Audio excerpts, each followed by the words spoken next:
everyone. My essay addressed the PICO question: in patients with diabetes, how do nurse-led consultations or education on diabetic management affect patients' diabetic management?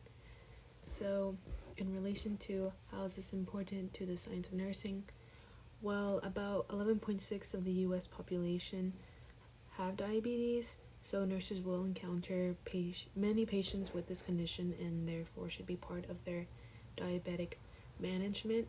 And since type 2 diabetes is an illness that will require appropriate glycemic control for a person's entire life, it's really important that we provide the best education as possible to enhance their quality of life. Moreover, nurses spend a great deal of time with their patients so they can gather more information and can personalize their plan of care. In my literature search was a bit difficult.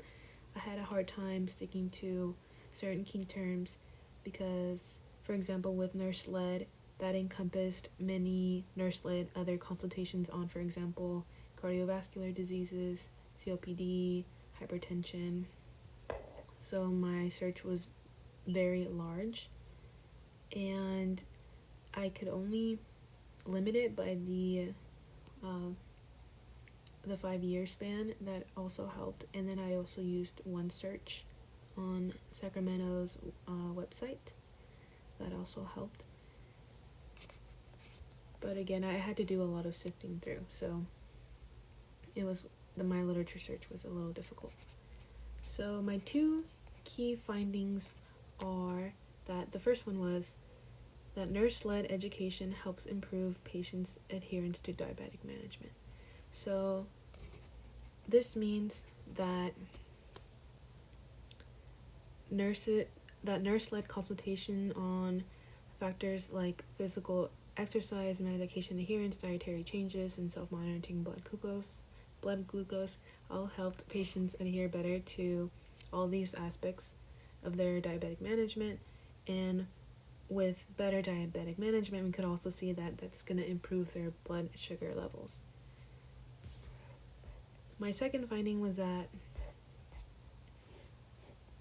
addressing a patient's psychosocial state also helped them better adhere to their diabetic management.